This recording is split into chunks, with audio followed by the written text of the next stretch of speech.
नमस्कार दोस्तों, यश है आपके साथ। आज हम एक ऐसे सफर पर निकल रहे हैं जो लाखों साल पुराना है, जहां हथियार सिर्फ लोहे के टुकड़े नहीं बल्कि जिंदगी और मौत का फर्क हुआ करते थे।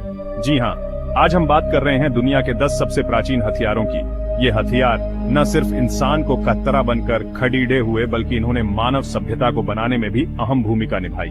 तो तैयार हो जाइए एक रोमांचक सफर के लिए, जहां हम जानेंगे इन हथियारों के पीछे की कहानी, इनके बनने का तरीका और कैसे ये इतिहास के रुख को मोड़ने में कामयाब रहे। सबसे पहले चलते हैं उस दौर में जब इंसान और जानवर में फर्क करना भी मुश्किल था।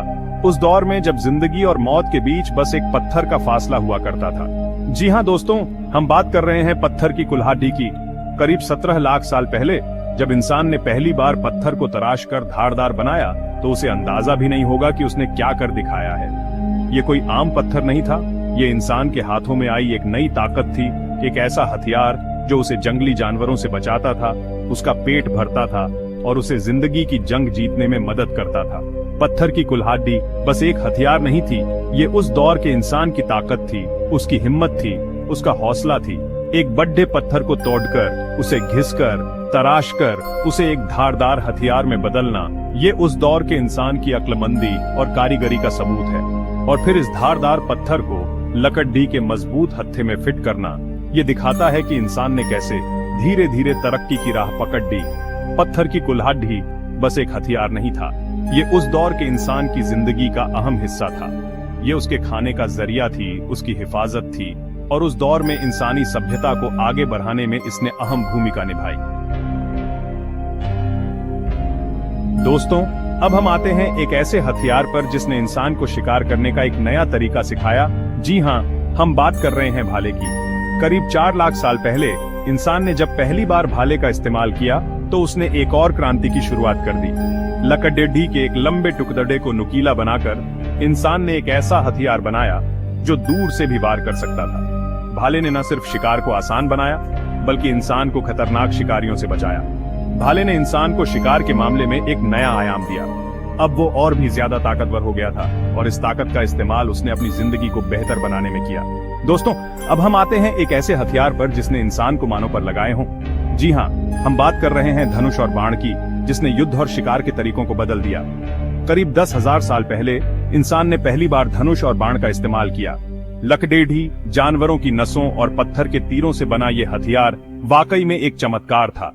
अब इंसान दूर से ही अपने निशाने पर वार कर सकता था, वो भी बहुत ही तेजी और सटीकता के साथ। धनुष और बाण ने न सिर्फ शिकार को आसान बना दिया, बल्कि युद्ध में भी क्रांति ला दी। कल्पना कीजिए दोस्तों, एक युद्ध का मैदान जहां 2 सेनाएं आमने सामने हैं। अचानक एक सेना के पीछे से धनुर्धारियों की एक टुकड़ी निकलती है और वो अपने धनुष से बाणों की बौछार शुरू कर देती है। दुश्मन सेना अचानक हुए इस हमले से हड़बड़ा जाती है और अपनी जान बचाकर भागने लगती है।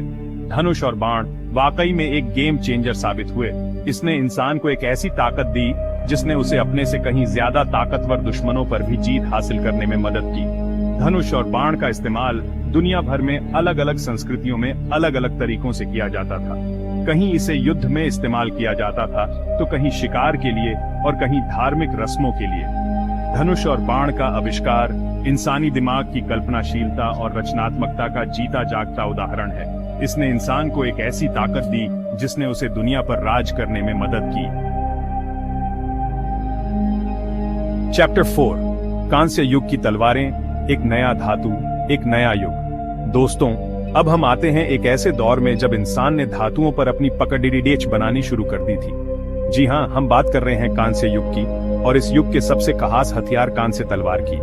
करीब 3300 साल पहले जब इंसान ने तांबे और टिन को मिलाकर कांस्य बनाया, तो उसने एक नए युग की शुरुआत की। कांस्य उस जमाने की सबसे मजबूत धातु थी और इससे बनी तलवारें युद्ध के मैदान में तबाही मचाने के लिए काफी थी। कांस्य तलवारें पत्थर या हड्डियों से बने हथियारों से कहीं ज्यादा मजबूत और धारदार होती थी।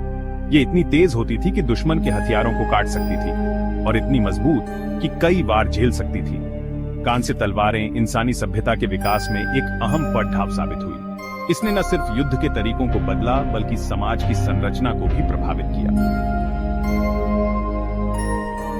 चैप्टर 5, लोहा युग की तलवारें, मजबूती की नई परिभाषा। दोस्तों, अब हम आते हैं एक ऐसे दौर में जब इंसान ने एक और मजबूत धातु पर विजय हासिल कर ली थी। जी हाँ, हम बात कर रहे हैं लोहा युग की, और इस युग के सबसे खास हथियार लोहे की तलवार की। करीब 1200 साल पहले जब इंसान ने लोहे को गलाना सीखा तो उसने एक और क्रांति की शुरुआत की। लोहा कांस्य से भी ज्यादा मजबूत और टिकाऊ धातु था, और इससे बनी तलवारें युद्ध के मैदान में कहर बरपाने के लिए काफी थी। लोहे की तलवारें कांस्य तलवारों से भी ज्यादा धारदार और मजबूत होती थीं। ये इतनी मजबूत होती थी कि दुश्मन के कवच को भी चीर सकती थी, और इतनी टिकाऊ कि सालों साल चलती थी। लोहे की तलवारें इंसानी सभ्यता के विकास में एक और मील का पत्थर साबित हुई। इसने न सिर्फ युद्ध के तरीकों को बदला, बल्कि खेती बाड़ी और दूसरे कामों को भी आसान बनाया, और इससे इंसान को तरक्की की राह पर आगे बढ़ने में मदद मिली। चैप्टर 6, त्रिशूल 3 नोकों वाला खौफ। दोस्तों, अब हम आते हैं एक ऐसे हथियार पर जिसका नाम सुनते ही जहन में एक अलग ही छवि उभरती है। एक ऐसा हथियार जो शक्ति और प्रताप का प्रतीक माना जाता है। जी हाँ, हम बात कर रहे हैं त्रिशूल की। त्रिशूल एक ऐसा हथियार है जिसका इतिहास हजारों साल पुराना है। ये 3 नुकीले दांतों वाला हथियार अलग अलग संस्कृतियों में अलग अलग नामों से जाना जाता है। भारत में इसे भगवान शिव का प्रिय हथियार माना जाता है, तो वहीं यूनानी देवता पोसाइडन के हाथों में भी त्रिशूल देखने को मिलता है। त्रिशूल मुख्य रूप से धातु या कांसे से बनाया जाता था, और इसके 3 नुकीले दांत दुश्मन पर वार करने के लिए काफी होते थे। त्रिशूल का इस्तेमाल युद्ध के मैदान में तो होता ही था, साथ ही साथ इसका धार्मिक महत्व भी था। त्रिशूल एक ऐसा हथियार है जिसका इतिहास पौराणिक कथाओं और धार्मिक मान्यताओं से जुड़ा हुआ है। ये शक्ति, प्रताप और विनाश का प्रतीक है, और इसका खौफ आज भी लोगों के दिलों में जिंदा है। दोस्तों, अब हम आते हैं एक ऐसे हथियार पर जो अपनी तेजी और धारदार ब्लेड के लिए मशहूर है। एक ऐसा हथियार जो नजदीकी मुकाबले में दुश्मन के छक्के छुड़ा देता था। जी हाँ, हम बात कर रहे हैं कटार की। कटार एक छोटी लेकिन बेहद तेज और धारदार तलवार होती है, जिसका इस्तेमाल सदियों से नजदीकी मुकाबले में होता आया है। भारत में कटार का इस्तेमाल मुगल, मराठा और राजपूत योद्धाओं द्वारा किया जाता था। कटार आमतौर पर लोहे या स्टील से बनाई जाती थी, और इसकी ब्लेड दुश्मन पर वार करने के लिए काफी होती थी। कटार का इस्तेमाल तेज हमले और बचाव दोनों के लिए किया जाता था। कटार एक ऐसा हथियार है जो योद्धा के कौशल और फुर्ती को दर्शाता है। ये एक जानलेवा हथियार है, लेकिन साथ ही साथ ये कला का एक नमूना भी है। दोस्तों, अब हम आते हैं एक ऐसे हथियार पर जो अपनी गोपनीयता और सटीकता के लिए जाना जाता है। एक ऐसा हथियार जो अंधेरे में भी अपना निशाना नहीं चूकता। जी हाँ, हम बात कर रहे हैं शूरिकेन की। शूरिकेन एक जापानी हथियार है जिसका इस्तेमाल समुराई और निंजा योद्धाओं द्वारा किया जाता था। ये एक छोटा लेकिन बेहद खतरनाक हथियार है जिसे फेंककर दुश्मन पर वार किया जाता है। शूरिकेन आमतौर पर लोहे या स्टील से बनाए जाते थे, और इनके कई नुकीले किनारे होते थे जो दुश्मन को गंभीर रूप से घायल करने के लिए काफी होते थे। शूरिकेन का इस्तेमाल दुश्मन को विचलित करने, घायल करने या फिर उसे मार गिराने के लिए किया जाता था। शूरिकेन एक ऐसा हथियार है जो निंजा योद्धाओं की चालाकी और सटीकता को दर्शाता है। ये एक घातक हथियार है जिसे देखकर ही दुश्मन के होश उड़ जाते थे। दोस्तों, अब हम आते हैं एक ऐसे हथियार पर जो अपनी भारी भरकम बनावट और विनाशकारी ताकत के लिए जाना जाता है। एक ऐसा हथियार जो युद्ध के मैदान में तबाही मचा देता था। जी हाँ, हम बात कर रहे हैं गदा की। गदा एक पुराना हथियार है जिसका इस्तेमाल दुनिया भर में अलग अलग संस्कृतियों में किया जाता था। ये एक भारी हथियार है जो आमतौर पर लकड़ीडही, पत्थर या धातु से बनाया जाता था।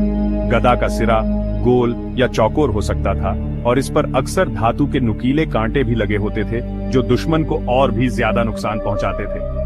गदा का इस्तेमाल दुश्मन के हथियारों को तोड़ने, उनकी हड्डियों को चूर चूर करने या फिर उन्हें मौत के घाट उतारने के लिए किया जाता था। गदा ताकत, प्रताप और विनाश का प्रतीक है। इसका खौफ आज भी लोगों के जहन में जिंदा है। दोस्तों, अब हम आते हैं एक ऐसे हथियार पर जिसने युद्ध के तरीकों को हमेशा के लिए बदल दिया। एक ऐसा हथियार जिसने दुनिया को हिलाकर रख दिया। जी हाँ, हम बात कर रहे हैं बंदूक की। बंदूक एक ऐसा हथियार है जिसका इतिहास ज्यादा पुराना नहीं है, लेकिन इसने बहुत ही कम समय में पूरी दुनिया को अपनी गिरफ्त में ले लिया। बंदूक का आविष्कार चीन में हुआ था और धीरे धीरे ये पूरी दुनिया में फैल गया। पहली बंदूकें आज की बंदूकों से काफी अलग होती थी। वो धीमी होती थी, उनमें बारूद भरने में काफी समय लगता था और उनकी मारक क्षमता भी ज्यादा नहीं होती थी, लेकिन फिर भी उन बंदूकों ने युद्ध के तरीकों को बदल कर रख दिया। बंदूक का आविष्कार इंसानी इतिहास में एक महत्वपूर्ण मोड़ साबित हुआ। इसने न सिर्फ युद्ध के तरीकों को बदला, बल्कि पूरी दुनिया को बदल कर रख दिया। तो दोस्तों, ये थे दुनिया के 10 सबसे प्राचीन हथियार जिन्होंने न सिर्फ इंसान को खतरों से बचाया, बल्कि उसे दुनिया पर राज करने की ताकत भी दी। ये हथियार इंसानी दिमाग की कल्पनाशीलता, रचनात्मकता और विनाशकारी प्रवृत्ति तीनों को दर्शाते हैं। एक तरफ जहां ये हथियार इंसान को ताकतवर बनाते गए, वहीं दूसरी तरफ इन्होंने युद्ध और हिंसा को भी बढ़ावा दिया। ये हथियार इंसानी सभ्यता के विकास के साथ साथ विनाश के भी प्रतीक बन गए। आज भले ही इनमें से ज्यादातर हथियारों का इस्तेमाल नहीं होता, लेकिन ये इतिहास के पन्नों में हमेशा के लिए दर्ज हो चुके हैं। ये हथियार हमें याद दिलाते हैं कि इंसान कितना कुछ कर सकता है, अच्छा या बुरा।